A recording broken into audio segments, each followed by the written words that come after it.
on s'est arrêté sur le fait que l'argument de Harry Morgenstern, Dr. Harry Morgenstern, était qu'en fait, le réveil du mouvement sioniste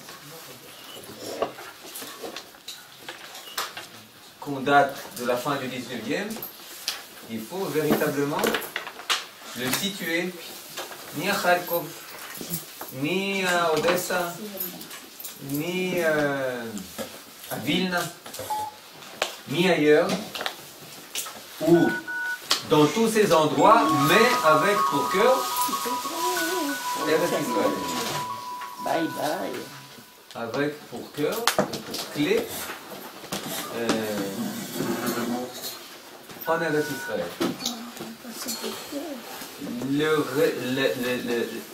Que Eretz Israël et que Jérusalem, ce 19e siècle, a quitté comme son seul lieu de résidence les cieux et est devenu de Jérusalem céleste à la Jérusalem terrestre.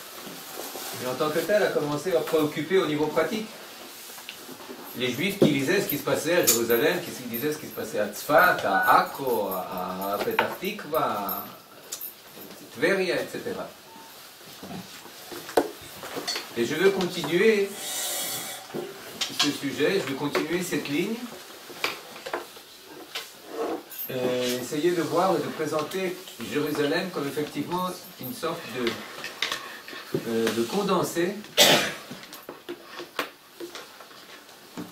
peut-être quelque part à retardement, mais pas forcément, mais un véritable condensé des différents mouvements et des différentes tendances qui existaient au sein du peuple juif.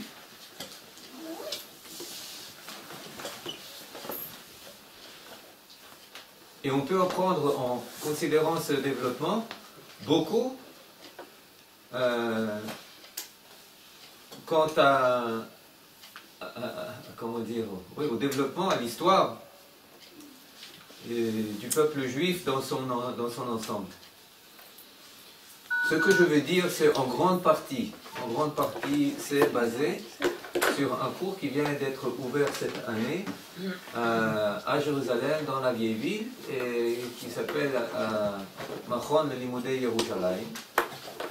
Machon, c'est Machon Limudei Yerushalayim, et où ils invitent des personnes qui sont des spécialistes de l'histoire de Jérusalem, et qui essayent de nous l'enseigner d'un point de vue qui est bien entendu aussi académique, mais pas seulement académique, avec beaucoup d'idéalisme et avec une position qui est juive. Lorsque, en 1217, arrive à Jérusalem, commence un peu quelques années avant le 19e siècle, lorsqu'en 1217 arrive à Jérusalem le rabbin voyageur Rabbi Yehuda al-Kharizi, il y a une rue qui porte son nom, à Rabia, il trouve à Jérusalem 3 sortes de juifs, 3 communautés. La plus nombreuse, c'est les Musta'arvim.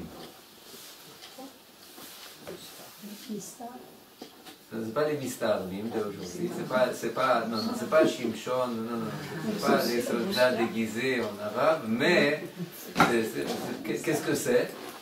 Qu'est-ce que c'est? Les Musta'arvim, c'est-à-dire les arabisants, je ne sais pas comment on va dire, ce sont les Juifs qui n'ont jamais quitté Eretz Israël. Ce sont les Juifs qui sont restés ici depuis la chute, depuis la destruction du Second Temple, qu'on connaît aujourd'hui par la famille Zinati, par encore quelques familles de Pki'in, la famille Tomé, la famille Odé, et surtout la famille Zinati.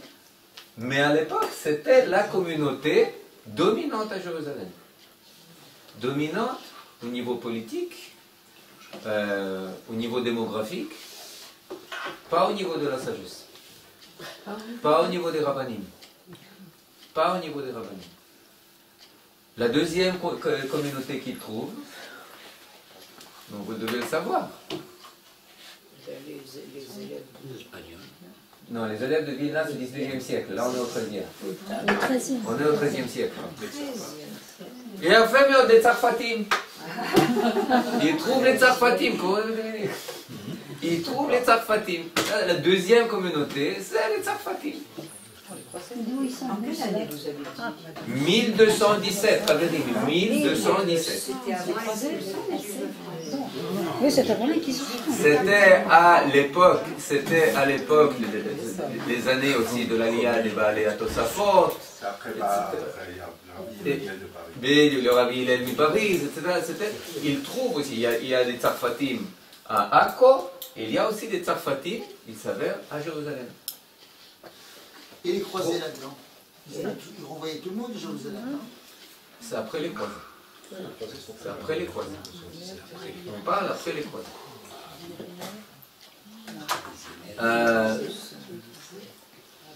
Pendant les croisés, non, il y avait on parle quelques années après les croisés. Le troisième groupe qu'on trouve, c'est les Mougrabim.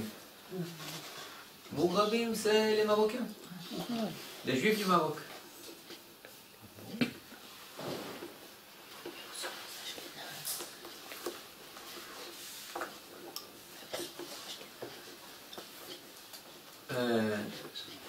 Jérusalem juive est présentée comme une ville, il parle, le Rav El-Kharizi. La rivalité, c'est pas un mot adéquat, c'est une tension invraisemblable. Une tension invraisemblable, surtout entre les Moustarvim et les autres.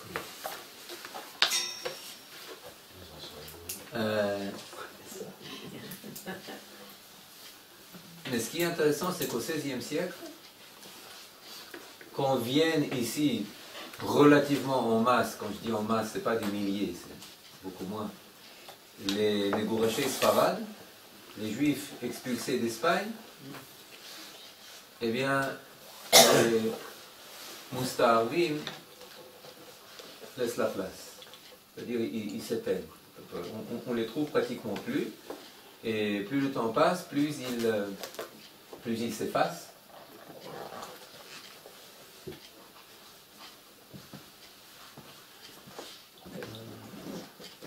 Visiblement, je ne suis pas assez versé dans le sujet, mais visiblement, d'après ce que j'ai pu comprendre, c'est que ils se tiennent assez à l'écart des autres juifs. Ils ont d'une certaine façon raison à cela, parce que nous on n'a jamais quitté cette place. Mais d'un autre côté, c'est ceux qui sont les plus proches de l'assimilation. C'est ceux qui sont les plus proches des Arabes à tous les niveaux. Au niveau de leur mentalité, au niveau de leur langage, au niveau de leur façon de vivre, etc., de s'habiller, à tous les niveaux.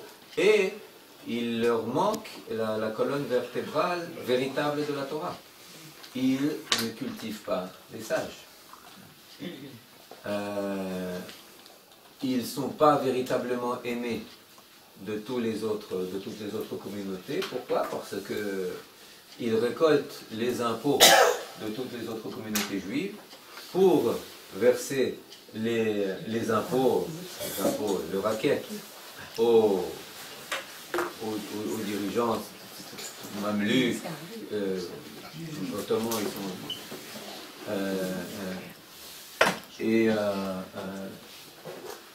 il faut savoir, il faut payer des frais pour ensevelir ces morts à Razeitim, pour passer, pour arriver de Yafo à Jérusalem, pour vivre à Hebron, pour vivre à Tibériade, pour vivre partout, il faut payer des frais qui sont très très très très élevés.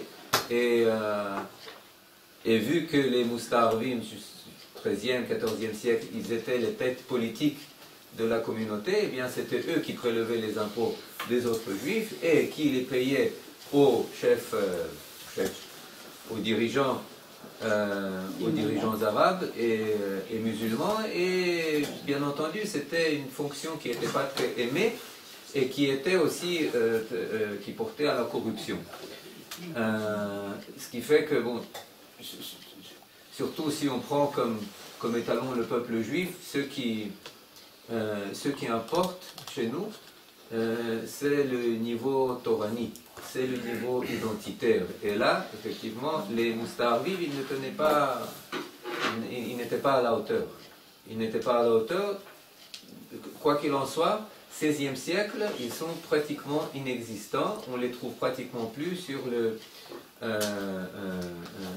à Jérusalem, et pratiquement pas ailleurs non plus, d'ailleurs. Et à cette époque,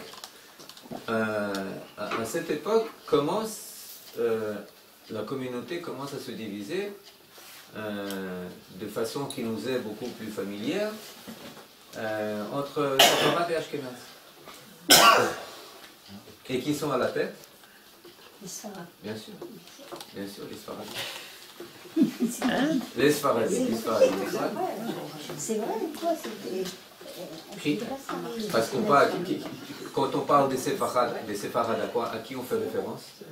Normalement à l'Espagne. Les Espagnols, maman. C'est pas l'Algérie, c'est pas le Maroc, c'est pas c'est véritablement, c'est ceux qui sont venus d'Espagne. Ceux qui sont, peut-être qui sont venus par la Bulgarie, peut-être qu'ils sont d'après ce que j'ai pu entendre, la famille du président Yitzhak Rabin, on va en reparler. Aujourd'hui, comme Rav Yosef Karo, qui territorialement est venu par la Bulgarie, mais ils sont tous originaires d'Espagne.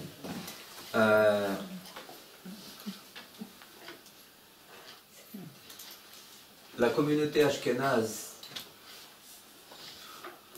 elle est défavorisée. Elle est mal adaptée au climat. Elle est mal adaptée à la mentalité. Elle a peine avec l'arabe. Ce qui fait que, bon, il faut que les Marocains l'aident. Alors quand les ashkénazes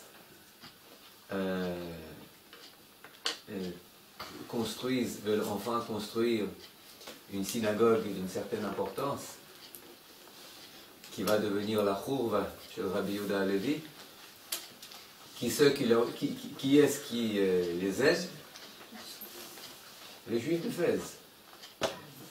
Les Juifs de Fès donnent une somme considérable pour construire la synagogue qui va devenir la synagogue ashkénaze centrale de Jérusalem.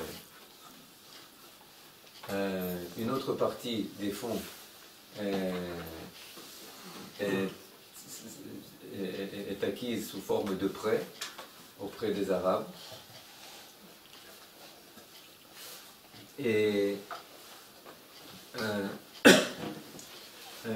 Mais les Ashkénazes ne peuvent pas la rembourser, ce qui fait qu'en 1720, les Arabes viennent et ils disent bon ben donnez la dette, et en 1740, 20 ans après, ils viennent par Parashat Lech Lecha et ils saquent tout, ils brûlent tout et ils détruisent la synagogue.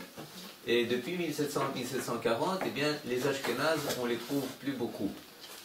On en trouve encore quelques-uns, mais on n'en trouve plus beaucoup à Jérusalem, enfin peut-être à quelques exceptions. L'une des plus célèbres, c'est anecdotique et c'est plus qu'anecdotique. C'est le Rav Shimon Mikitov, dont la sœur est mariée au Baal Shem Tov. C'est une personne d'importance. Une personne d'importance. En 1741, il vient s'établir à Jérusalem. Rav Gershon Mikitov, Gershon Mikitov vient s'établir à Jérusalem. Et avec sa femme. Et sa femme meurt. Alors les dirigeants séfarades s'adressent à lui, ils lui disent Il faut Kod Arav, prendre une autre. Kod Arav, אתה לא יכול להישאר בירושלים. Tu ne peux pas rester à Jérusalem. Tu dois quitter la ville de Jérusalem. Qu'est-ce qui se passe? Il y a tout ça qu'il y a une takana. Il y a une takana qui dit qu'entre l'âge de 20 et 60 ans, il est interdit aux célibataires, aux hommes célibataires de résider à Jérusalem. Qui est un apotropos la harayot. Je ne sais pas comment le dire en français. Il n'y a pas de garde-fou. C'est-à-dire que peu importe Torah, Ben Torah, Lo Ben Torah, Talmid Chacham, Dolador, tu ne peux pas. Combien vous me donnez de temps? 4 mois. À partir de quelle date est-ce que les 4 mois sont décomptés? Ça c'est quelque chose, j'ai entendu ça, j'étais sidéré. Parce que bon, il faut compter les 4 mois, mais à partir de quand? À partir de la mort d'enterrement. À partir du moment où il a mis les pieds. À partir du Hei Be'iyar. À partir de quoi? Du 5 Iyar. À partir du 5 Iyar. Du 5 Iyar. שאלתי למה, תסביר לי למה. À partir du 5 Iyar. Bon. Qui est-ce que vous m'offrez?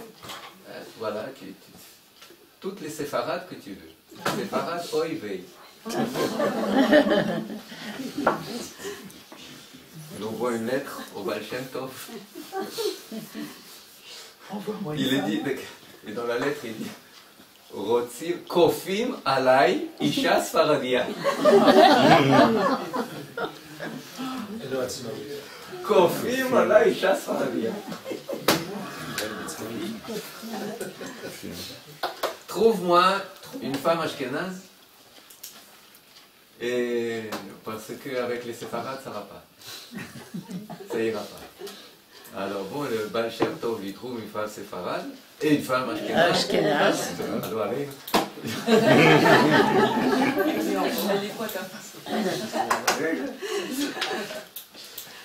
Une femme ashkénaze, il part en Europe, il vient la chercher, il revient. Mais 30 ans après, quand font le Radia les Chassidim, et ils s'établissent à Tibériade en 1777 avec le Rav Menachem Mendel Mivitebsk, et le fils du Rav Menachem Mendel épouse une femme séfarade à Tibériade, et il écrit, c'est fantastique.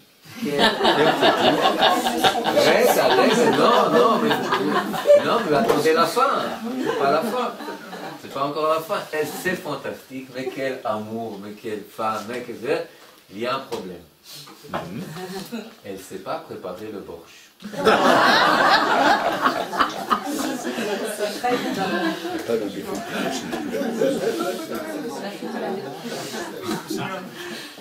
C'est intéressant. Donc, les premiers à se lier, c'est-à-dire plus de 100 ans avant que le Lord Montefiore ne donne tellement d'encouragement et de cadeaux au premier couple mixte.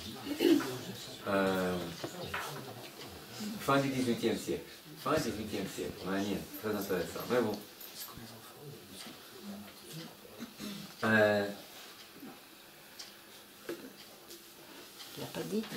Tout ça, je dis pour situer un peu qu'est-ce que c'est comment est constitué le Yishuv Hayashan. Quels sont les rapports de force, qui est-ce qui domine, quelles sont les forces en présence, etc.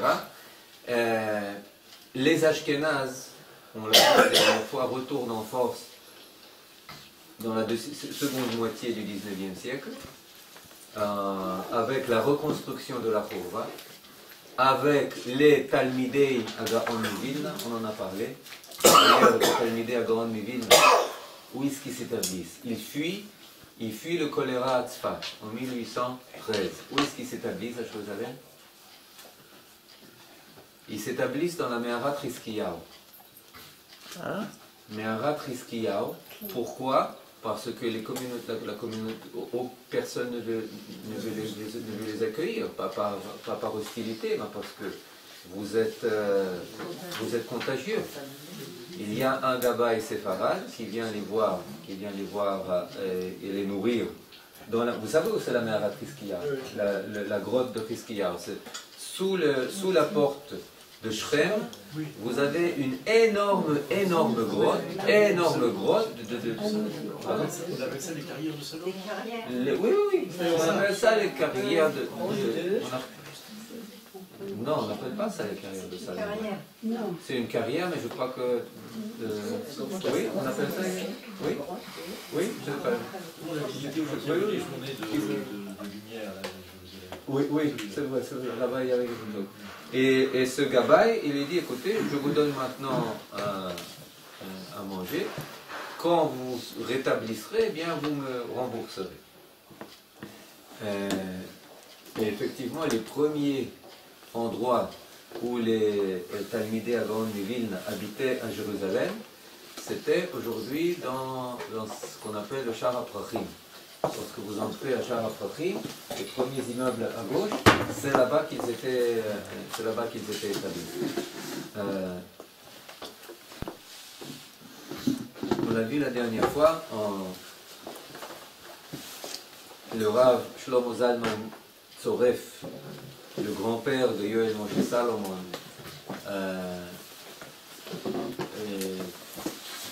rétablit, rembourse les fonds et rétablit, reconstruit la Khourva. Il tombe victime, il est assassiné par les Arabes. On l'a dit, c'est la première victime mentionnée sur la liste des victimes du terrorisme sur le site de Tzahal. Mais là, on voit qu'effectivement, la communauté ashkénaze, elle se redresse,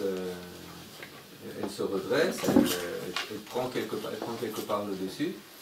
Et je voudrais juste donner un bref récapitulatif de tout ce qu'on a dit la dernière fois, que ces deux communautés, véritablement, elles nous offrent tout ce qui est associé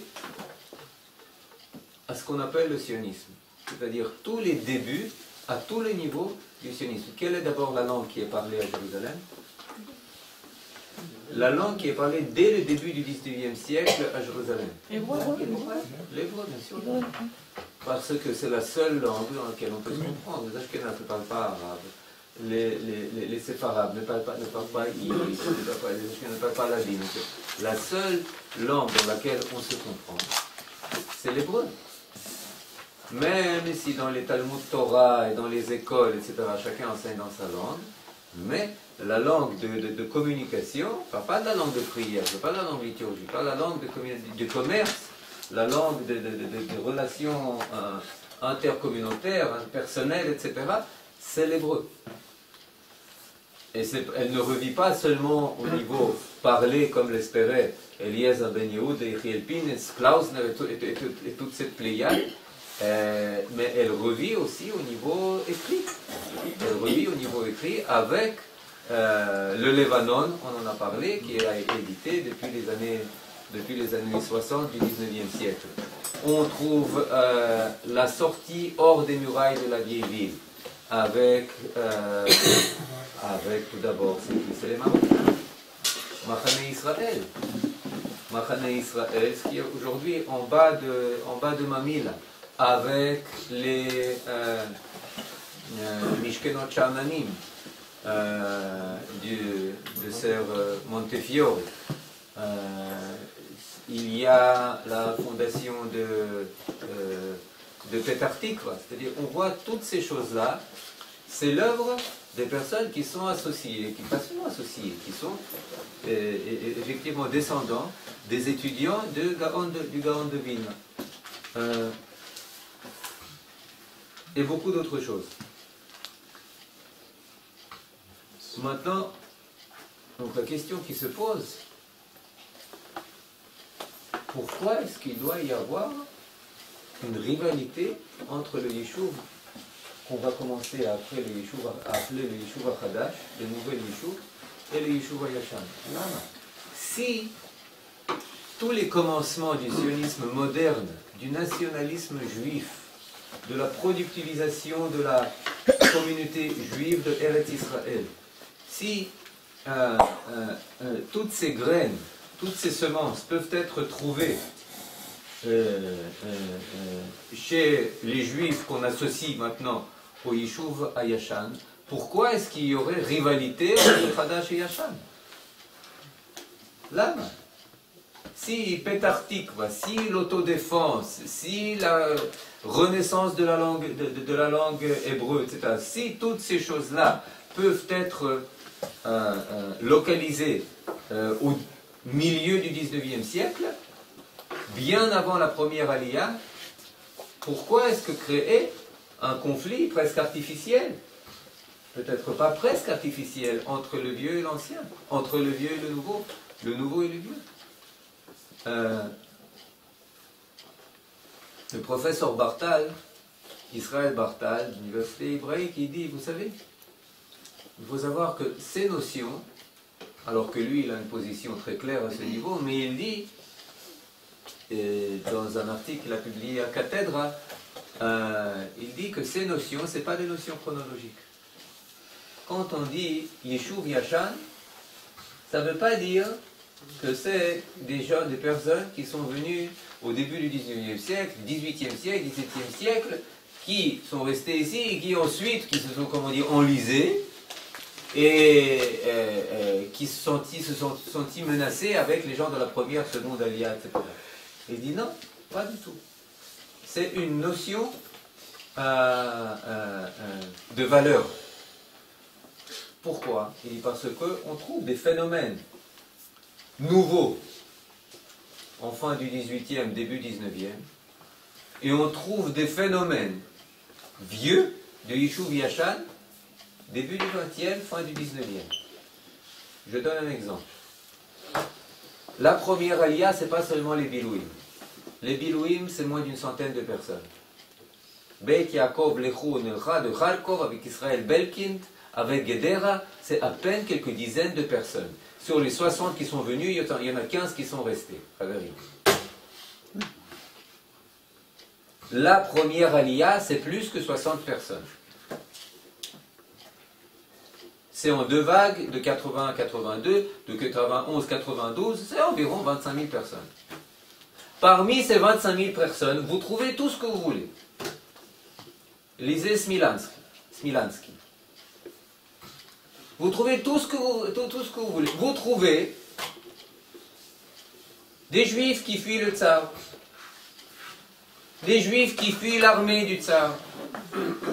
Vous trouvez des juifs qui veulent fuir l'émancipation, qui veulent fuir la haskala, qui veulent fuir la réforme, qui veulent fuir la nouveauté. Et ils pensent que Eretz Israël, ça va être véritablement le refuge, le dernier refuge véritable qui va nous protéger des influences malsaines du nationalisme, du socialisme, du marxisme, de tout ce qui est nouveau. Si je veux véritablement réaliser le Chadash Asur Min HaTorah, ce qui est nouveau et interdit du point de vue de la Torah, eh bien, ma dernière ville refuge, ça va être Jérusalem.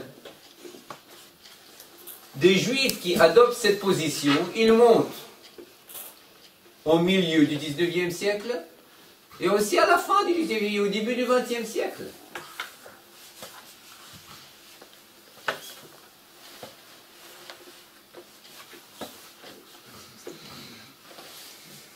Pourquoi est-ce que jusqu'à présent, et très souvent, c'est présenté comme une notion chronologique? Parce que c'est plus facile. Parce que c'est très simple. Parce que c'est beaucoup plus facile d'assimiler tout ce qui est toutes les révolutions sionistes à la seconde Aliyah. Par exemple, la seconde Aliyah, comment elle parle de la première Aliyah? La première Aliyah, vous êtes comme le Yishuv Hayashan. La première Aliyah qui a fondé des dizaines de Moshavot, de Gedera à Metula. זיכרון, גאוני, יסוד המעלה, ראש פינה, רחובות, ראשון לציון, פתח תקווה,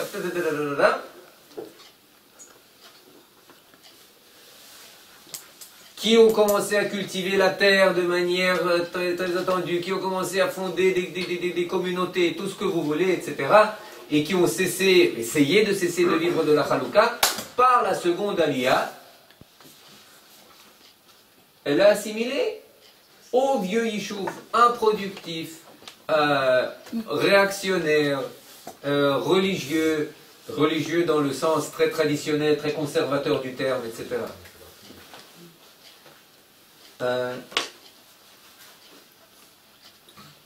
Je sais que c'est un peu, je sais pas, peut-être compliqué, un peu diffus.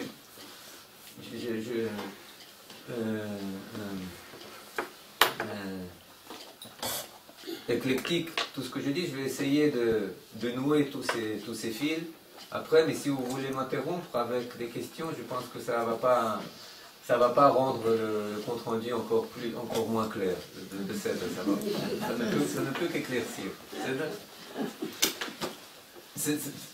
Jusqu'à présent, ça va?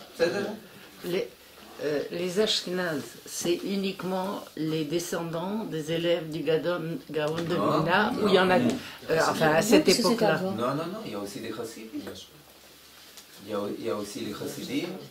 Et il y a d'autres personnes qui ont été entraînées dans la mouvance. Il y a, je ne sais pas, par exemple, Batei Nissanbek. Le quartier juif fondé en 1800. Batei Nissanbek. 1865. Hors des murs, l'un des premiers quartiers, 1865. Hors des murs hors de les portes de Shrem. Qui est-ce qui les fonde? Le fils Nissanbek, le fils de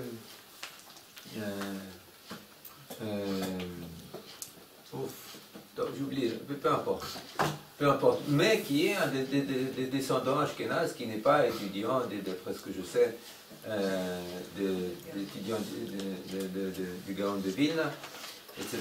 Mais son père a fait son aliyah au début du 19e siècle. Il s'est établi à Tzfat. Il était imprimeur.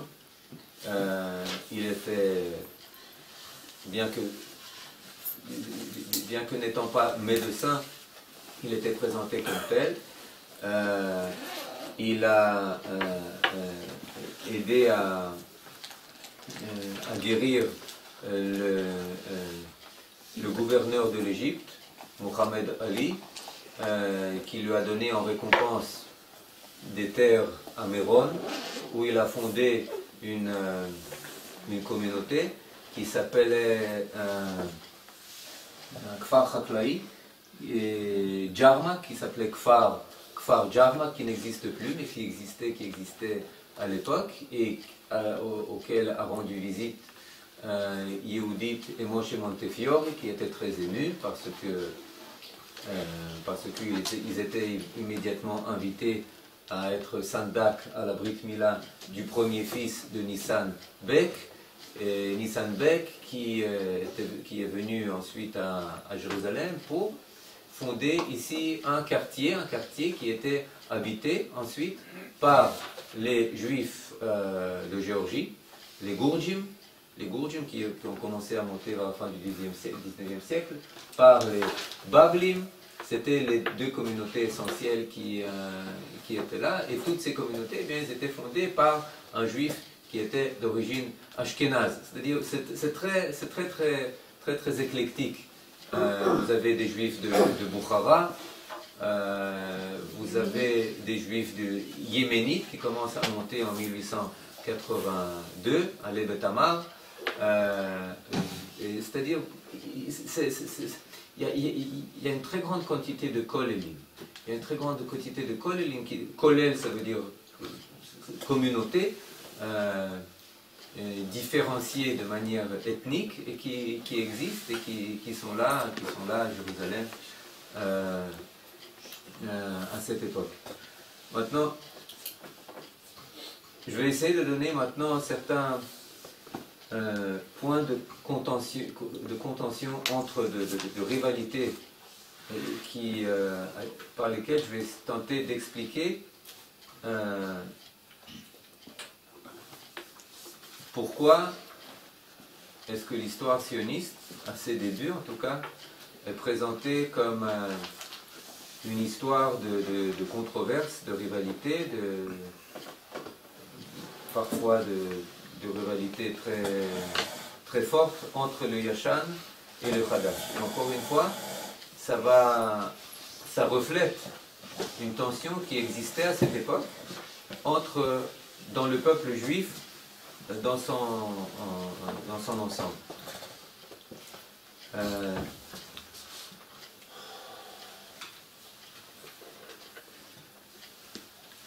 Et ensuite, je vais essayer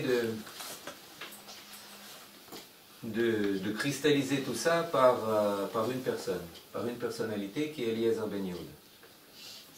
Eliezer Ben Yehuda, et je pense que c'est lui qui va nous permettre une image qui est beaucoup plus organisée. Le Yishuv Hayashan, l'une de ses caractéristiques les plus claires, les plus caractéristiques, c'est la Chalouka. Il ne travaille pas, il vit de l'argent qui est récolté auprès des communautés de la Galoute. Chalouka, c'est-à-dire les argents qui sont de distribution, les fonds de distribution. Et c'est des fonds qui lui suffisent à peine pour survivre.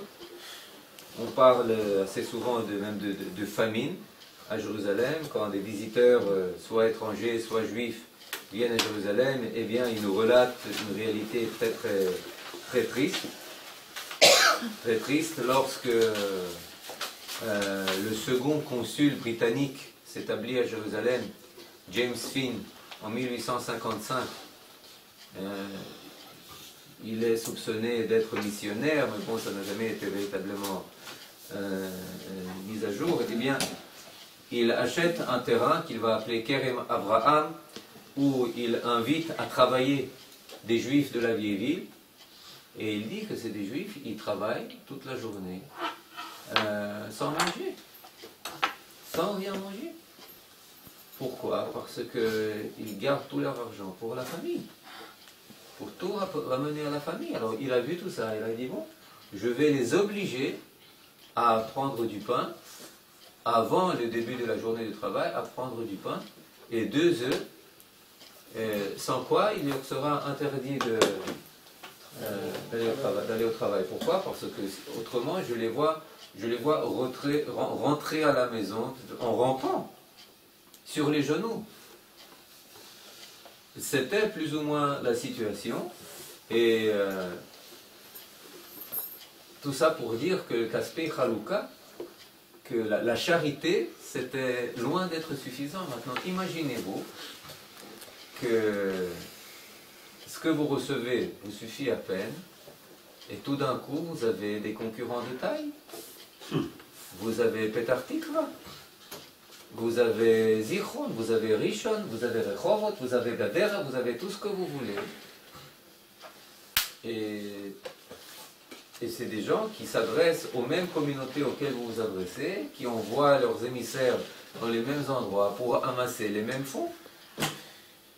Les Chovevei Tzion, ils n'avaient pas le choix de la bourse. Ils devaient s'adresser. Il n'y avait pas trop de juifs riches lorsqu'on regarde fin du 19e siècle. 85% du peuple juif, d'après les études sociologiques, vivent en dessous du seuil de pauvreté. c'est-à-dire ceux à qui vous pouvez vous adresser, eh bien, c'est fin du 19e siècle, début 20e, plus de 80%, 85% du peuple juif vivent dans un état de dénuement total, où qu'il soit, pardon. Parce que je pense que ceux qui ont de l'argent, ils ne donnent pas d'argent pour Israël, pour la Palestine. Enfin, Ils donnent de l'argent, ils donnent beaucoup d'argent, ils donnent beaucoup d'argent pour les juifs. Pour les juifs, et je vais vous dire même plus, pour Eretz Israël, au niveau prioritaire, était pratiquement en première place. Pourquoi ils étaient assimilés au Pidyon Shvu'im, au rachat des otages. Le rachat des otages,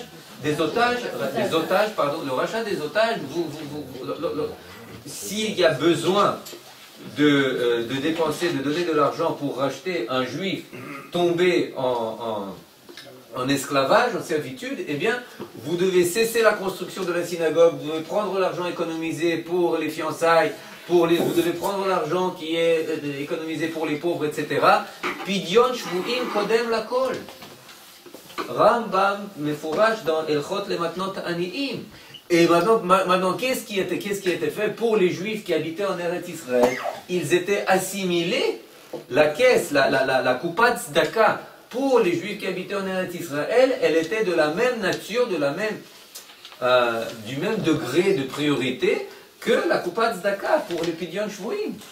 C'est quelque chose de phénoménal. Et même cela, tenu compte de cela, ils n'avaient pas assez. Ils n'avaient pas assez, on pouvait dire, ils étaient déjà beaucoup. Bessed, ils étaient combien? Ils étaient combien? On était, dans les années 70 du 19e siècle, on était à peine 20 000 à Jérusalem. Dans des conditions insalubres, etc. Mais pourquoi? Parce qu'une très très grande partie de ces fonds, à qui est-ce qu'elle allait? À Sodoué. À Sodoué les Turcs. Effacer la... Pas des impôts, du bakshish, du racket, Taverim. Vous avez un cheikh en Galilée qui, pour récolter encore plus d'argent, il disait, moi je vous demande une somme fantastique chaque fois que je me marie. Il se mariait chaque année, chaque fois avec une fille de 13-14 ans jusqu'à ce qu'il a dépassé l'âge de 90 ans. Et chaque année, les Juifs de Galilée devaient lui amener des sommes faramineuses. Alors, essayez de survivre avec ça, vous comprenez? C'est-à-dire que l'argent qu'on recevait, non, on croit, mais comment dire, le minimum nécessaire, mais de quoi vous avez besoin? Oui, mais le minimum nécessaire, du moment qu'il était atteint, vous aviez le pacha, vous aviez le chef bédouin, vous aviez le mourtar qui venait, qui disait, alors, Al-Yahoud, Banu Al-Mout, fils de mort, amenez les finances, s'il vous plaît. Vous comprenez, c'est-à-dire une dépendance invraisemblable, ce n'est pas une question financière uniquement, c'est avant tout une question de survie. De survie. Maintenant, imaginez-vous que vous avez des Juifs qui vous font concurrence. Mais c'est sidérant, vous êtes fous, mais c'est pikuach nefesh. Maintenant, plus que ça, c'est des Juifs qui, comment dire,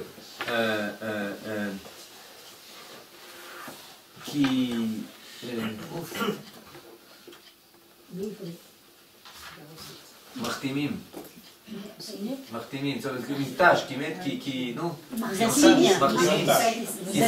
salissent votre prestige. Pourquoi? Parce que vous êtes tous uniquement pour la Torah. Toratam omanutam. Et là, vous avez des Juifs à Guédera qui, même s'ils sont pratiquants, même s'ils respectent Shabbat, ils ne sont pas prêts à signer les Bilouim de Gadera au début des années 80, 83, 84. Ils ne sont pas prêts à signer ce qui exigeait à cette époque que c'est un Yishuv Shomer Torah ou Mitzvot. Pas parce qu'ils ne sont pas respectueux, mais parce que disent c'est pas l'essentiel. L'essentiel, c'est de faire renaître l'esprit national. Alors vous comprenez, vous avez les gens du Yishuv Yashan, il dit Shomu Shamayim. Maintenant, le Yishuv de Eretz Israël, il va être assimilé, il va être identifié avec des apikorsim, avec des épicuriens, vous comprenez, et pas avec des Yirei Shamayim comme nous. C'est-à-dire, vous avez une double concurrence. Et il y a une double menace. Il y a une menace financière, mais il y a une menace aussi de salir le prestige de Veriva, le Otsi Shemra.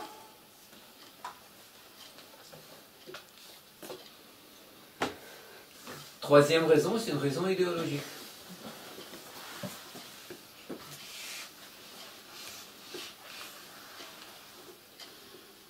N'interférez pas dans les affaires de Dieu. La Géoula, Mina Shamayim.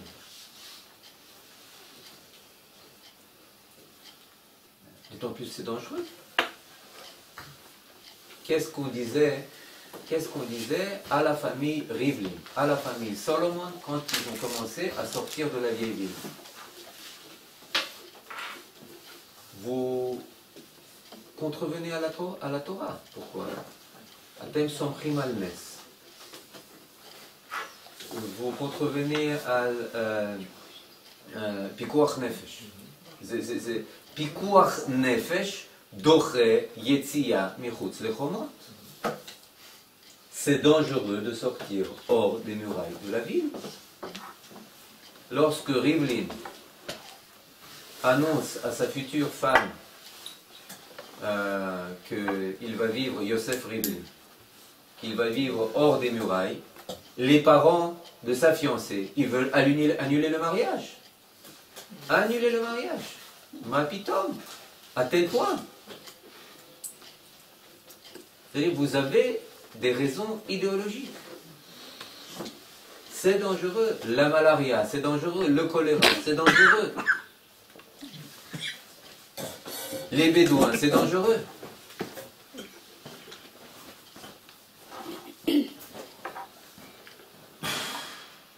C'est dangereux pour une autre raison. Lorsque vous sortez, lorsque vous fondez Pétartikva, pour cultiver la terre, vous avez besoin d'aide. Vous avez besoin d'apprendre l'agriculture. Vous avez besoin de vous adresser à Charles Netter, à Mikvé Israël. Vous avez besoin, lo aleinu, de vous adresser à l'Alliance israélite universelle. Kilim, c'est Franzosen. C'est... Vous comprenez? C'est des personnes dangereuses. Alors que nous, on est venus ici pour maintenir un refuge, pour élever les murailles. Vous êtes en train de briser les murailles. C'est dangereux? Pardon? Un cheval de Troie. Oui. C'est-à-dire, et c'est d'autant plus dangereux que vous êtes de l'intérieur. Et là, c'est le cinquième point. C'est le cinquième point. Pourquoi? Parce que Jérusalem, fin du XIXe siècle, on ne peut pas continuer à vivre à Jérusalem entre les murailles. C'est pas faisable. C'est insalubre. Il y a trop de juifs dedans. Il y a trop. Lord Montefiore, il arrive, il voit ce qui se passe. Mais vous savez quelle était la frontière, de quoi était faite la frontière du quartier juif entre les murailles? Dans le meilleur des cas, c'était des ordures. Dans le pire des cas, c'était des chevaux, des chiens, des mules mortes. Et qui étaient là, pas enterrées, elles étaient là. Alors, imaginez-vous les maladies.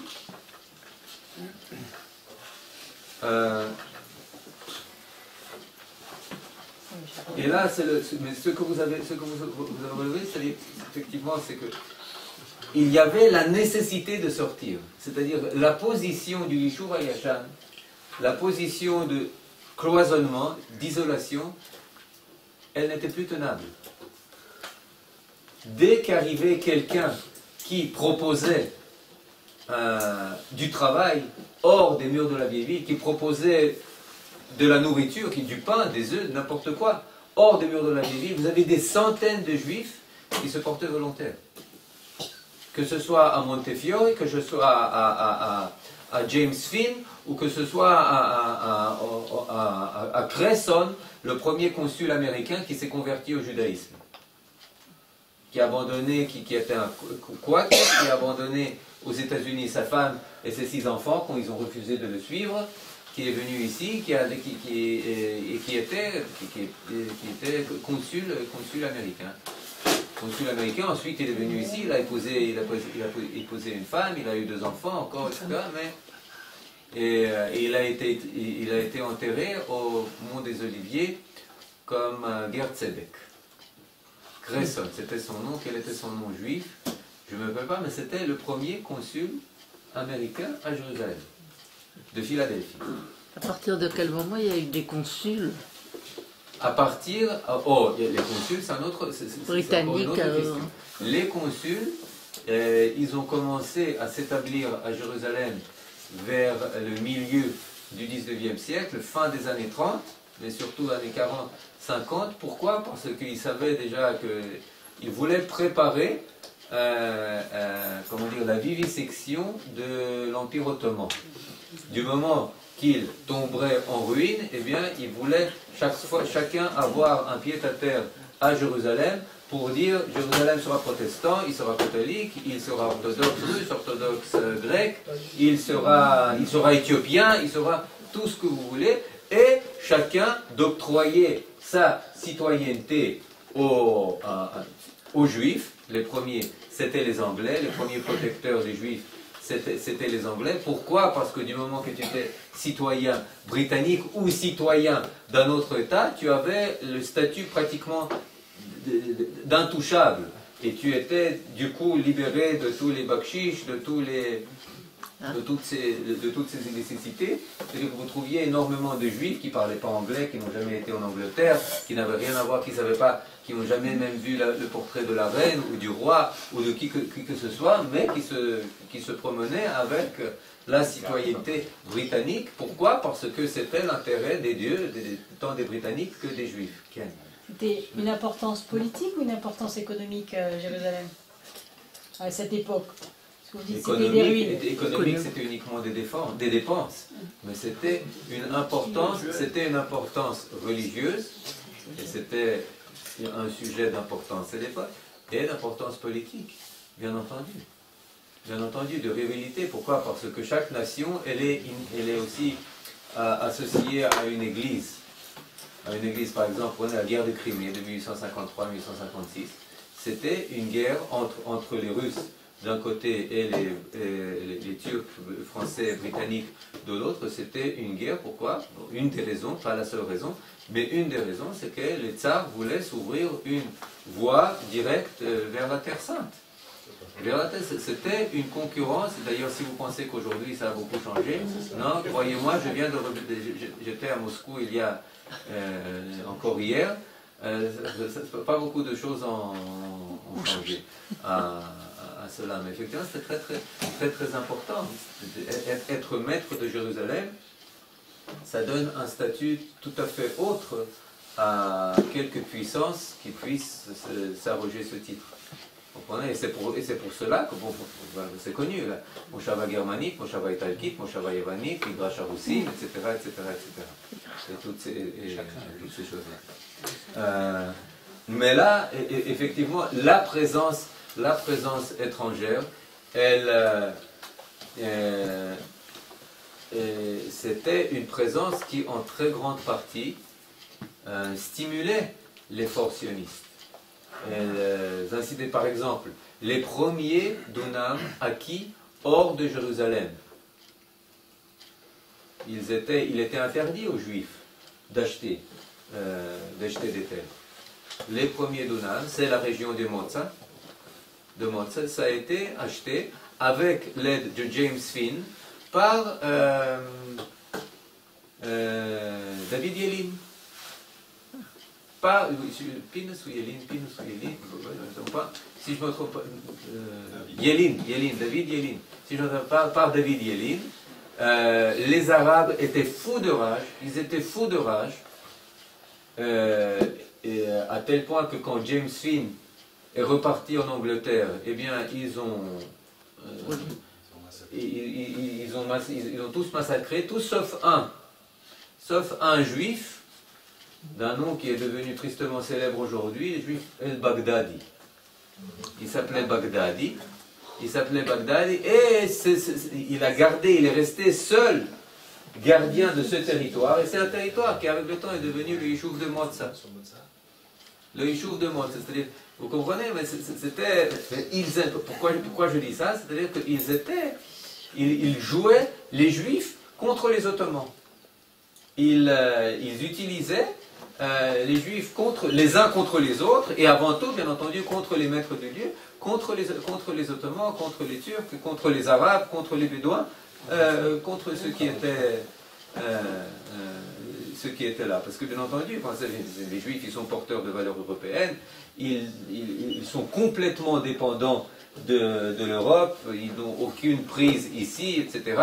Ils sont les détenteurs légitimes de ces terres et ils peuvent prétendre de manière légitime avoir un rapport certain avec cette terre, etc. Ce qui fait qu'il n'y a pratiquement pas de meilleur candidat pour affirmer la domination britannique ou autre, ou prusse, ou austro-hongroise, ou même russe. Par exemple, comment est-ce qu'a été achetée la première yeshiva de la vieille ville?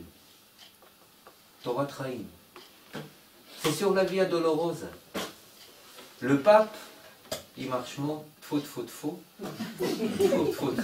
Il était fou de rage.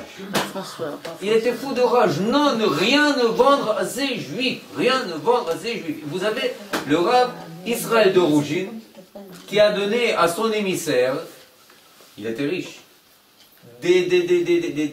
comment on appelle ça, des trucs d'or. Des lingots d'or pour acheter ça. Qui c'est qui nous a aidé à acheter ce qui est devenu la Torah Traim, Yeshiva Torah Traim, Rechov Hagai, Yerushalayim et Dolorosa? Qui c'est qui nous a aidé? Le tsar, il marche mot, tfou. Pourquoi? Parce que le tsar et le pape, les orthodoxes d'un côté et les catholiques de l'autre, alors là, un combat de coq, vous comprenez? Et c'est ainsi qu'a été achetée et fondée et ouverte la yeshiva la plus clalite. Pourquoi elle était ouverte? Aux tous, aux chassidim et aux ashkenazim et aux sfaradim, à tous. C'était d'ailleurs la première yeshiva et véritablement la seule des yeshivot qui était existante à l'époque, aujourd'hui, vous savez c'est quelle yeshiva c'est? Hein? Le Rav Wiener, bien sûr. C'est la yeshiva du Rav Wiener. Oui, c'est la Yerushalayim, Kohanim, qui est devenu Ateret Yerushalayim. C'est la yeshiva. C'est là-bas. Et vous savez ce qui est l'histoire de cette yeshiva? C'est une histoire C'est un arabe qui a gardé quand on n'était pas là. C'est une arabe qui avait gardé. C'est un arabe qui a gardé la clé, qui a fermé, qui a dans une chambre, qui a fermé tous les livres, qui n'a laissé entrer là-bas aucun arabe et qui après 67 a remis la clé aux Juifs. Bevakasha, Haïti Shomer Ne'eman, j'étais un gardien fiable, j'étais un gardien honnête, voilà, reprenez, Bevakasha, la yeshiva. Comprenez, c'est un exemple comment les Juifs étaient là bénéficiaires de combats et de rivalités entre les églises, entre les orthodoxes, schmatoliques, protestants, évangélistes, tous, et entre les puissances. Et à cette époque-là, c'était effectivement, on avait, ça nous... En 1990, quand on a acheté la Néo David, le pape il est mort de rage. Ça a été un scandale. Un scandale. Quoi quand on a acheté quoi? Néo David, c'est notre synagogue. C'est le Rav Benaïm qui était le Rav de notre communauté à Néo David. C'est le mari de Daniel. C'est le mari de Daniel qui est le Rav Benaïm qui est le Rav de notre communauté. Il est de Manitou d'ailleurs. pendant Daniel. 10 ans, Et jusqu'à la- présent, jusqu'à Et plus la de... femme du Rav Ben Naïm, tu permets, qui était le Rav de notre communauté, qui prie à Néo David encore aujourd'hui. Enfin, Oui, on prie encore. excusez-moi de... Non, non, je vais raconter. Mais ils ont fait des Dans le quartier pour chrétien de la vieille 10 de ans, Jérusalem. 10 ans de procès. Jusqu'à présent, c'est encore pas très clair. Pour le business. Le Rav Goren, on est rentré là-bas. À Teret Kohen, il est rentré là-bas. À Pessah, il y avait plein de Hametz. Ils ont demandé au Rav Goren si on avait le droit de rentrer. Il a dit, vous rentrez, vous enlevez le Hametz, vous le mettez dans un coin. 1990. 1990. Mon fils, il étudie là-bas maintenant. Il y a du Rav Doron. Il y a Yeshayahu Doron. Et notre synagogue. D'un côté, il y a le Rav Doron avec la Yeshiva et de l'autre côté, notre synagogue. On était là-bas. Oui, mais c'est là où les familles doivent rentrer quand il y en a un qui sort. Quand il y en a un qui rentre, il faut qu'il y en ait un qui sort. Pourquoi? Parce qu'ils n'ont pas le droit d'être, je ne sais plus Plus combien d'un de certain temps. nombre, quand quelqu'un rentre, quelqu'un doit sortir. Non, au départ, le c'était Mishnah comme ça. Pat avait dit pas plus de 10 familles. Toutes les 10 familles qui étaient rentrées, c'était tous des jeunes couples. Maintenant, il y a 10 familles, mais sans enfants. Il y a plein d'enfants là-bas. Sans enfants.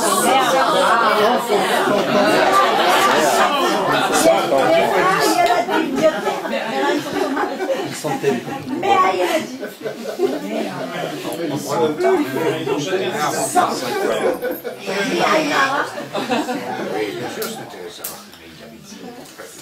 On va dire sans Maintenant, enfants. Sans enfants. Il n'y a pas des c'est sans enfants.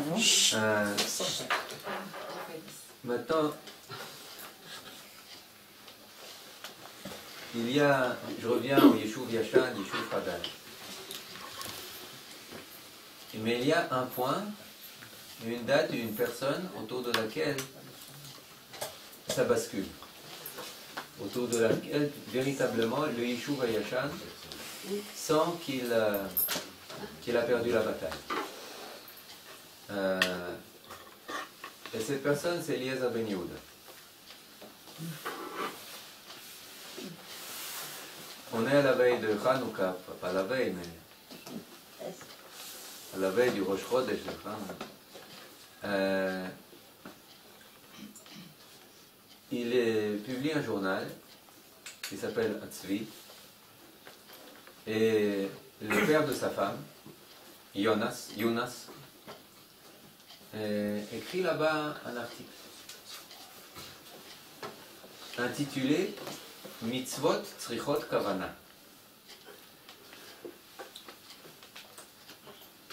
Comment on dit ça en français? Il n'y a pas besoin de traduire. Mitzvot Tzrichot Kavana. Consacré à Hanouka. Un article très bref. Il dit, en fait, rien de véritablement nouveau. Mais dire que Hanouka, c'est le champ de bataille. L'essentiel, c'est la victoire. L'essentiel, c'est le réveil national. L'essentiel, c'est la révolte. L'essentiel, c'est pas le miracle de l'huile. C'est pas ça. Une des phrases de l'article dit Aleinu leshaded ma'arachot, qui peut être traduite comme il nous faut nous mobiliser. Ah, contre qui? Contre les Turcs? Yofi. Messieurs les Turcs, incitation à la révolte. Arrêtez-les. Interdisez, fermez le journal. Arrêtez ce Ben Yehuda. Arrêtez son beau-père. Fermez le journal. Pourquoi? Pourquoi est-ce que tout d'un coup il cherchait le prétexte pour essayer Pour assembler. Comment dire, de combattre, de mater Ben Yehuda? Pourquoi? Parce que dans le journal Hatzvi, il faisait tout pour combattre le Yeshuva Yashan. Pas seulement au niveau linguistique. Il était contre la Chalouka.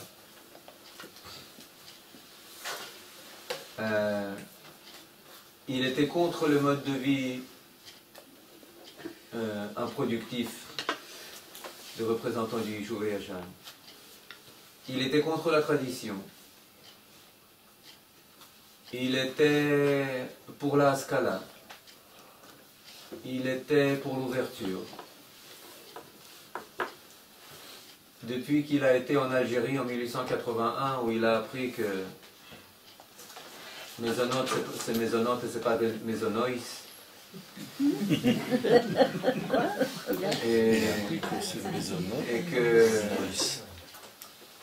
Et que c'est Amotzi lechem min haaretz velo amoitzi lechem min ha'uretz. Alors là, c'est aussi la catastrophe. C'est en Algérie qu'il a eu l'idée véritablement de faire revivre l'hébreu à la façon, pas à l'algérienne, pas à l'algéroise, mais à la séfarade. Et ce qui fait que il était véritablement devenu l'ennemi de tous ceux qui s'associaient au Yeshuva Yashan. Il y a une histoire célèbre, son premier fils, quand il est né, bien vu qu'elle était une personnalité assez célèbre, il a été invité, sa femme a été invitée par le Rav, le grand rabbin de Jérusalem, Rav Shmuel Salant, dans la grande synagogue, la Couvre, pour lui faire là-bas la Brit Mila, et c'était lui qui devait être le Santak, mais une fois que... Et c'était très intéressant parce que les premières années à Jérusalem, Eliezer Ben Yehuda, il essayait de ne pas irriter au niveau sociologique, uniquement au niveau idéologique. Ils s'habillaient comme les Sravedim, ils avaient un midbar kasher, ils ne voulaient pas irriter. Mais une fois qu'il entre dans la synagogue, eh bien, il est vilipendé, il dit, non, sa femme, non, je ne peux pas faire la Brit Mila dans une telle atmosphère, ça ne me convient pas, et alors on va chez les séfarades. Donc, on va chez les séfarades ils sont plus libéraux, ils sont là, ça dans le monde, on y va, au Baruch Haba, comment tu veux appeler ton fils? Ever. Ever. Ever. עברי, עבר, בתנ"ך, כתוב, פרשת נוח, מה אתם רוצים? לא מכירים, c'était comme ça qu'il voulait appeler Itamar Ben Avi, son premier fils, mais non, עבר לא הולך, יאללה, בן ציון. Ben Sion, c'est-à-dire qu'à la Brit Mila, son premier fils, il a été appelé Ben Sion.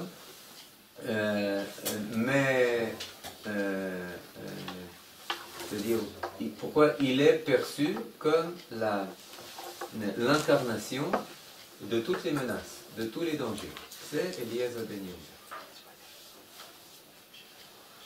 On le condamne à 1 an de prison, et là, tout le monde occidental se révolte.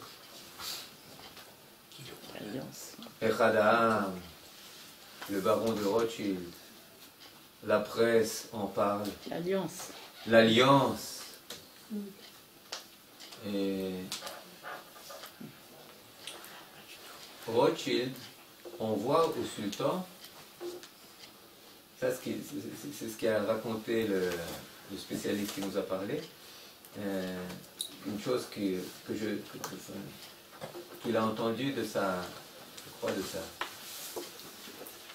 fille, ou de sa petite fille, que ce qu'il a sauvé, c'est un album.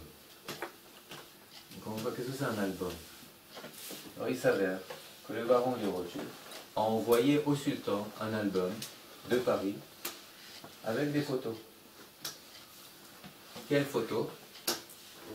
Avec Ben Yehuda en Algérie. Non, pas la Tour Eiffel.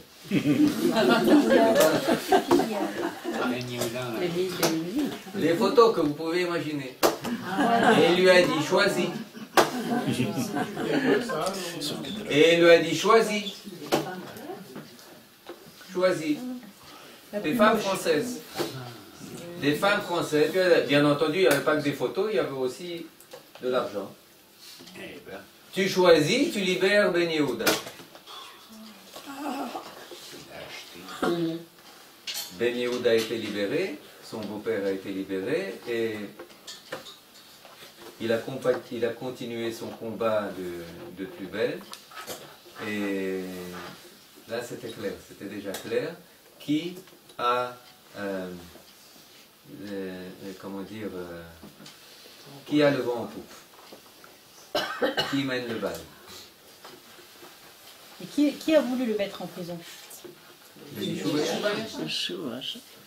Les grands rabbins, le Rav Eliashar et le Rav Salan, ont signé une pétition qui l'accusait de beaucoup de choses, entre autres de l'incitation à la révolte contre les autorités turques, en espérant le faire taire, pas le tuer, etc. Non, en prison, mais ça en prison, il aurait pu être tué, et c'est tuer leur frère comme ça. Comment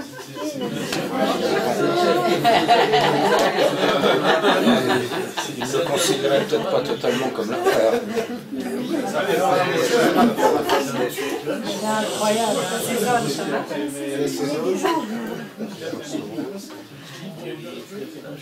Si vous leur posez la question, non, il faut savoir que c'était des gens, c'était des rabbinines de très sages, c'est-à-dire c'est pas eux qui ont livré, c'est eux qui ont dit, ceux qui ont livré c'était des autres, mais c'est eux qui ont écrit une manifeste qui disait que c'était également un personnage très problématique. Il faut savoir aussi le Rav Kook,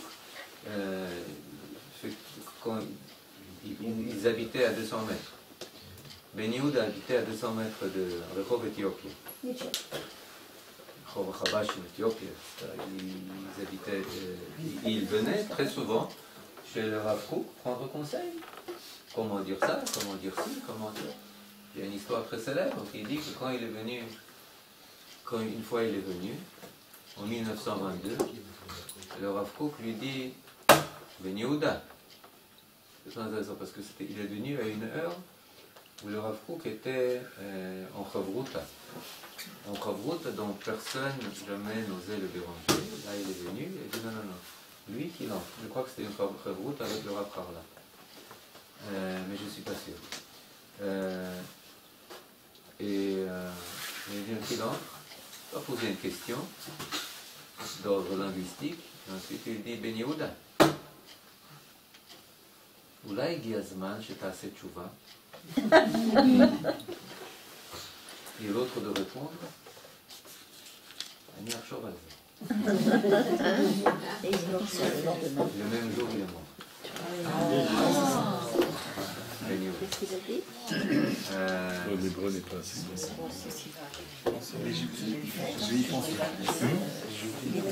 Je vais y penser. Peut-être un peu paraphrasé, mais c'est le sens de l'histoire. Il faut savoir, c'était un idéaliste, c'était une personne qui a eu deux femmes. Lorsque la première a décédé, il lui a envoyé, écoute, va dans ma ville de naissance, prendre pour femme ma sœur, qui est ta cadette de 14 ans, elle va continuer toutes tes affaires. La pauvre, elle ne parlait pas hébreu, il lui dit non, ici on parle uniquement hébreu. Bon, c'était quelque chose de véritablement, non. Il faut savoir, c'était quelqu'un, je ne sais pas, quand son père lui a demandé, il n'avait pas d'argent du tout pour survivre, pour financer son journal, pour financer ses dictionnaires qu'il commençait à publier. Eh bien, son père lui a envoyé 120 roubles à l'adresse de Eliezer Perlman. C'était son nom descendant, Eliezer Perlman.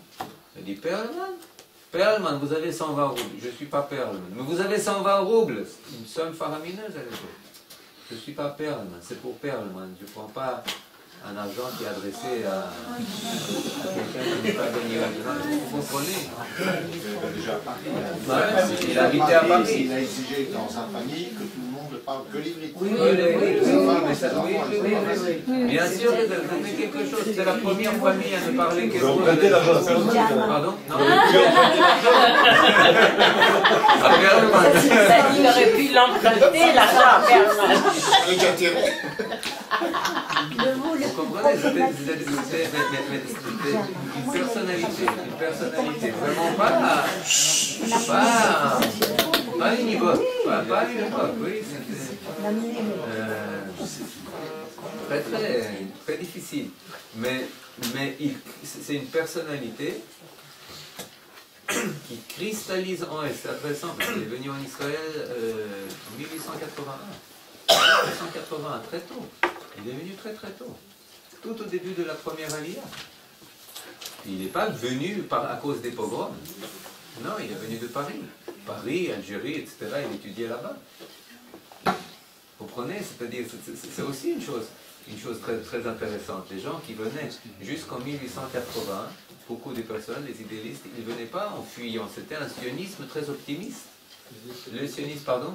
Il venait de la zone de résidence, il venait de Russie, j'ai oublié le... Il est à Odessa, je crois. Non, il ne venait pas d'Odessa, je ne me rappelle plus où il est né. Il est acheté une petite localité.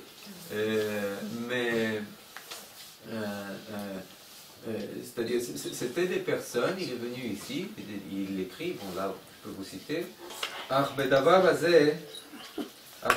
Hazeh Bilvado, je lis et je traduis. C'est Igeret Meyazdei Chebrat Triat Israël, Yechiel Michal Pines, Eliezer Ben Yehuda, Mi-Yerushalayim, 1883. C'est-à-dire, message des fondateurs de la société de la Renaissance d'Israël, Yechiel Michal Pines et Eliezer Ben Yehuda. C'est 1883, Jérusalem.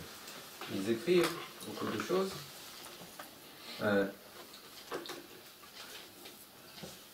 אך הדבר הזה בלבדו, אם כי גדול מאוד הוא לנו, עוד לא תהיה תחיית ישראל. הן היו היוונים והסרבים והבולגרים והרומנים בארצם, ורוב אדמתה היה בידיהם, ועוד לא נחשבו לאומות חיות, c'est-à-dire, on connaît beaucoup de nations qui, bien que résidant sur leur terre, n'étaient pas encore nations, les Bulgares, les Serbes, etc. Adei chayu et leshonam, jusqu'à ce qu'ils développent leur propre langage. Adei chayu belev kol ha'am achefetz liyot am levado. Adei ifichu bo ruach gvura v'ometz lev, jusqu'à ce qu'ils n'étaient pas considérés nations tant qu'ils n'ont pas développé leur langue, tant qu'ils n'ont pas développé un esprit de bravoure, et tant qu'ils n'ont pas contaminé, dans le bon sens du terme, leur peuple de cet esprit, Mikol Advarim Ha'el, tant qu'ils ne se sont pas perçus comme quelque chose d'existant séparément, de peuple à part entière.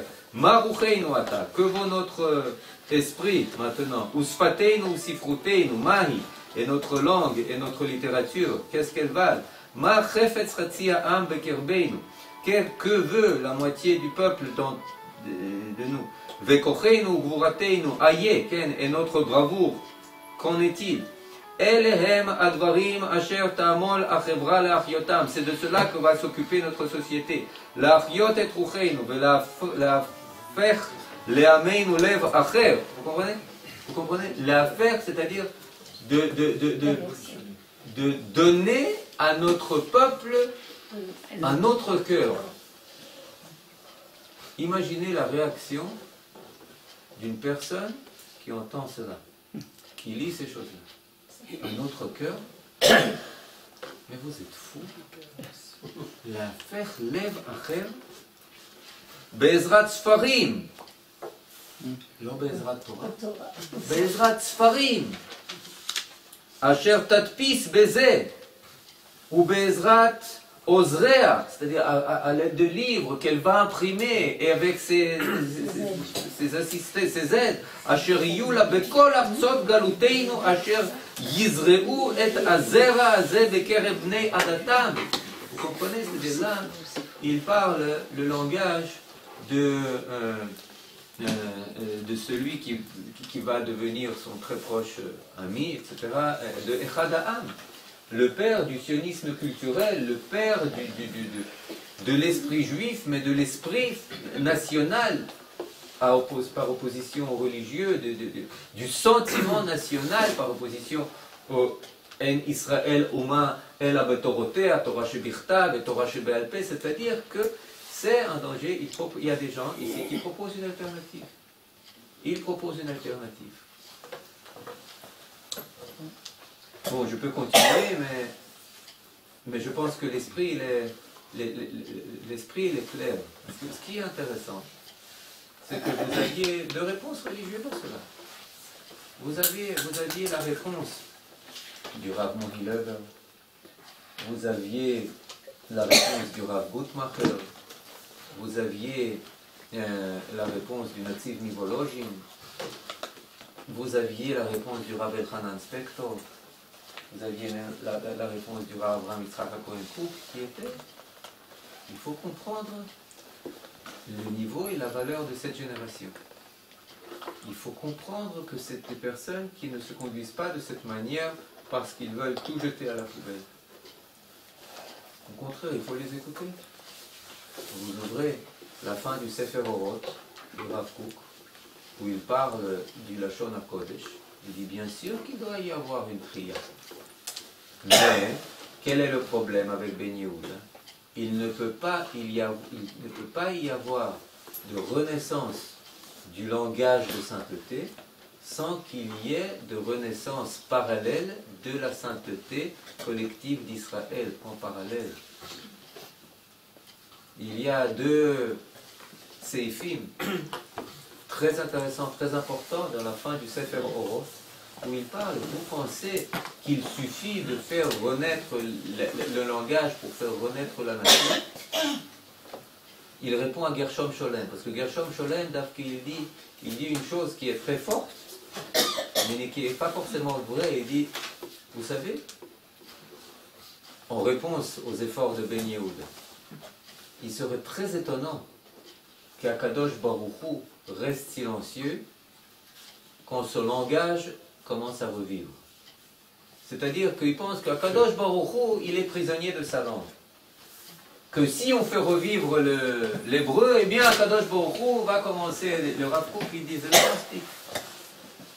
Zelom Aspik, il ne suffit pas de trouver un terme hébreu pour le mot Iparon, ou pour Chulza, ou pour Rakevet, ou pour Loyodeama, pour forcer Kadosh Baruch Hu à reprophétiser. Il faut en parallèle faire revivre le Kodesh. Et là, il y a problème avec Ben Yehuda. Lama tamafrid, pourquoi est-ce que tu divises? C'est-à-dire, il y a une partie de sainteté, mais c'est une partie qui est extérieure. Et il continue, le Rav Kook, il dit, mais vous savez, si vous allez faire revivre la langue, sans faire revivre la Nishmat Hauma, eh bien, pour finir, vous allez mépriser la langue. La Aliyah, la Yerida va devenir relocation, etc. Et tous les anglicismes qu'on connaît, c'est-à-dire tous les... une histoire que ma femme m'a racontée. Juste quand... Non, vous allez rire. Dans les années 90, au début, il y a un terme qu'on ne trouvait pas en hébreu, et qui était très employé en hébreu, c'était integrity. Une personne dotée de integrity. Intègre. Mais on dit integrity. Integrity. Hein? Il ne savait pas. Alors, il ne savait pas. Et puis, l'académie, elle ne bougeait pas trop. Alors, integrity. pouvez dire Aginout, mais vous ne voulez pas Aginout. Rega. Alors, en novembre 95, eh bien, quelqu'un qui a dit, mais j'ai une idée. On va dire ça Rabbiniout. Rabbiniout. Parce qu'il était intègre. Alors, on va, quand on veut dire intègre, Waya Rabbini. Waya Bal Rabbiniout. Vous comprenez? Alors là, l'académie, elle était... Et elle a inventé le mot Yoshra. C'est-à-dire, Yoshra, ça date de 95. Peut-être 96. Parce que Rabbinou, il ne voulait pas l'accepter. Pardon? Le mot Rabbinou, c'était pas acceptable. Rabbinou, non, c'était pas acceptable. Non, c'était une proposition. C'était une proposition qui n'est pas, mais. C'est-à-dire, il y a ici des relents stalinistes, mais Atkan. Atkan, culte de la personnalité, Atkan. C'est d'accord. Mais, ça commence. Ah, ça, c'est. Comment ça? Recommencer pour que c'est. Mais. Non, mais. Et là, le rapport veut dire. La langue. C'est très très important. Mais il y a le Kodesh qui est antérieur à la langue. Elle est l'habit de quelque chose qui est Sapmini, un Nishmat Israël. Lorsque tu écoutes un Nishmat Israël et essayes de faire revivre sa langue, c'est artificiel. Mais ça s'est quand même sur la Torah. Sur le Kodesh pour pouvoir créer la oui, langue. bien sûr, uniquement sur la chant Mikra, la chant Chachamim, bien sûr. Il n'y avait aucune séparation. C'est exactement, c'est-à-dire, c'est pas, comment dire, c'est pas le fond du Kodesh. C'est pas, c'est-à-dire comment tu peux s'appuyer sur cela sans y croire véritablement. Tu prends la forme en laissant de côté la substance, ça ne marche pas. Ça ne marche pas. Mais tout ça pour dire, moi, j'essaie de ne pas être univoque, c'est-à-dire monogramme, je ne sais pas comment dire. Vous comprenez? Mais c'était une personnalité très, très belle. Mais en tout cas, avec lui, c'est-à-dire fin du 19e, fin des années 80, des années 90, cela bascule. Cela bascule, comment dire, l'estafette,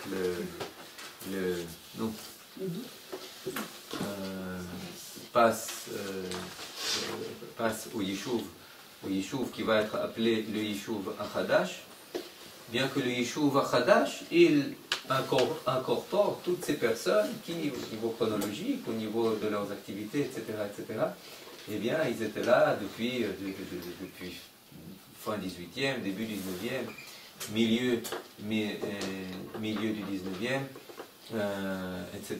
Le problème, c'est que quand cela se passe de cette manière, eh bien, c'est que le Chadash, il laisse de côté énormément de points positifs qu'il y avait dans ce qu'on associe avec le Yashan.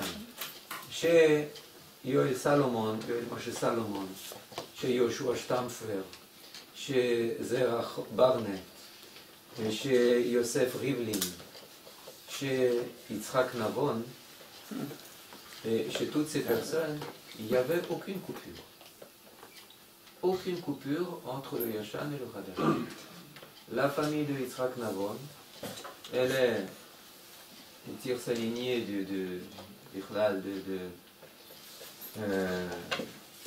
Or HaChaim HaKadosh, d'après ce que j'ai pu entendre, une personne qui ne sait jamais, d'un côté il est d'origine Mougrabim marocaine, de notre côté il est Or HaChaim HaKadosh. De notre côté, c'est un jérusalemitain de 300-400 années. Si vous pouvez compléter ce que je dis, parce que je n'ai pas pu entendre tous les discours, etc., j'imagine qu'il y a eu, mais nous avez une histoire phénoménale. Pardon. On nous a lu ce matin à l'Ulpan un texte extraordinaire de Yitzhak Navon qu'il a écrit après la guerre des 6 jours, qui s'appelle Sheshet Yamim Shiva She'arim. Si vous le trouvez, il est d'inspiration, vraiment on sent un souffle biblique dans ce texte. Et je ne sais pas, un certain temps, il y a paru un article, pour dire quelques mots et pour relever cette particularité. Comment est-ce qu'il a connu, il est devenu le secrétaire de Ben Gurion, il est devenu tout ce qui est ensuite président, etc. Mais comment est-ce que c'est né? C'est phénoménal, c'est qu'en Israël ça peut être. Vous savez comment est-ce qu'ils se sont connus? Oui, j'ai entendu. Il voulait connaître Don Quichotte en espagnol, Ben Gurion, alors on lui a envoyé le secrétaire de Moshe Charette. Il voulait lire Spinoza en original, il voulait lire Cervantes en original, il voulait lire Moré Nebuchim en original. Et toutes ces langues, eh bien c'était Dr. Yitzhak Navon qui les connaissait, l'espagnol, l'arabe et tout le reste. Et tout le reste. Vous imaginez un Marocain, perçu par nous, on le percevait comme un Marocain. Lui, il ne s'est jamais perçu comme tel. Quand il a commencé à percevoir... Pardon? Pardon? Oui, non. Ok. D'un côté c'est l'Espagne, de l'autre côté c'est le Maroc. Alors, c'est le juge de la Cour de justice, Chaim Cohen, qui s'est adressé à lui quand il était président, pour lui dire, écoute, toi en tant que Marocain, tu vas me comprendre. Il dit, je ne suis pas Marocain. Non, tu vas comprendre, nous les Yekim, on a un problème. Nous, les ressortissants d'Allemagne, les Juifs, ils sont toujours, ils se sentent un peu toujours une demi-portion, comment dire, ils ont des complexes. Enfin, en Europe, on a tous des complexes, surtout. Puis on va faire des ennemis là. Etc. Et à ce moment-là, il il y a effectivement un problème adoptif, etc. Alors il faut s'en occuper. Il faut s'en occuper. C'était les Allemands, les sortissants de l'Allemagne, ils avaient des problèmes à ce moment-là. Mais là, vous avez une personne dans toute la famille, c'est très naturel. Du Rav Chaim Ben Atta, en passant par le Beit Tamchoui de son père, où il aidait les pauvres, à Jérusalem, et comme les familles, je ne sais pas, Navon, Valero, les banquiers et beaucoup d'autres familles séfarades de souche qui ont fait ce passage sans aucune coupure entre le Yashan et le Hadash. Sans aucune coupure, de manière la plus naturelle. Vous imaginez, il est presque devenu la tête du parti travailliste, cette personne. Il a laissé la place à Shimon Peres, il ne voulait pas lui faire concurrence, pour plusieurs raisons, etc. Mais vu au travers de la grille de lecture israélienne moyenne, voilà, un Marocain, au début des années 80, à la tête du parti travailliste. C'est assez rare. Hein? Ça se passe nicht. Les plus populaires, ils ont dit qu'il n'aurait pu réussir tout à fait. Bien sûr. C'est lui qui ne se sentait pas le truc d'être un chef d'État parce qu'il n'avait pas la force d'envoyer l'armée, etc. C'est ce qu'il a dit. Je suis bon, je serai un très bon président, et effectivement un très bon président, et ministre de l'éducation. Vous savez, c'était une chose qui m'a fasciné à l'époque, mais c'était le seul ministre à voter au gouvernement d'Union nationale, à voter contre Iska Djibril. Iska Djibril, 1884, quand on a échangé 1150 terroristes affamés de sang contre 4 soldats tombés aux mains de Djibril au Liban. Et c'est l'affaire qui a donné précédent à toutes les autres affaires ensuite. Lui, il a dit, mais c'était le seul à ce gouvernement, en tant que ministre de l'Éducation, à s'opposer à cette Iska Djibril. Mais lui, effectivement, il représente quelque chose comment dire, une continuité qui, je pense, si on parle aujourd'hui actuellement, c'est pas pour rien qu'aujourd'hui tous ces, pas ces démons, mais on reconsidère cette histoire. Il y a énormément d'articles qui paraissent à ce sujet de Yishuv Yashan, Yishuv Hadash, Yishuv Si. Mais pourquoi? Pourquoi? C'est pas si simple. C'est pas si simple. C'est pas pour rien. C'est-à-dire qu'on essaye, il me semble, de rebâtir un tronc qui est commun et un tronc qui va avoir une qualité essentielle, la qualité de la continuité. Parce que du moment que vous faites Yishuv Yashan, Yishuv Hadash, on devient un peuple qui a à peine 120 ans. À peine 120 ans. Mais si il n'y a plus Yishuv Yashan, Yishuv Hadash, il y a Yishuv Hadash où il y a beaucoup de Yashan, il y a Yishuv Yashan où il y a beaucoup de Hadash, il y a Yishuv. Alors, vous renouez avec et vous vous inscrivez dans une histoire qui vous ramène à Orach Chaim HaKadosh, qui vous ramène au Shulchan Aruch, qui vous ramène au Arizal, qui vous ramène à Abraham, qui vous ramène à toutes ces personnes. À toutes ces personnes. Et à ce moment-là, à Rav Ovadia Mibarteno, au Rambam, au Rial, Rav Yehuda Halevi, et jusqu'au premier Lech Lecha. Vous comprenez? Et c'est une chose qui me semble très très très très importante. C'est pour ça que s'il y a une chose que je dois, personnellement, je pense qu'il faut retirer de tous ces débats, mais qui a raison, comme on dit chez les Moustarvim, c'est du bist gerecht und du bist gerecht. Tu as raison et toi aussi tu as raison. C'est-à-dire il y a beaucoup de vérité et effectivement ce qui est en train de se bâtir véritablement, c'est un tronc commun. C'est un tronc commun et qu'il y a une histoire qui vient se relier. Il y a la coupure de la galoute, c'est à ce moment-là, il faut y pallier, il faut la réparer, mais זהו, בעזרת השם. בעזרת השם. בכל מקרה, מצוות צריכות כוונה.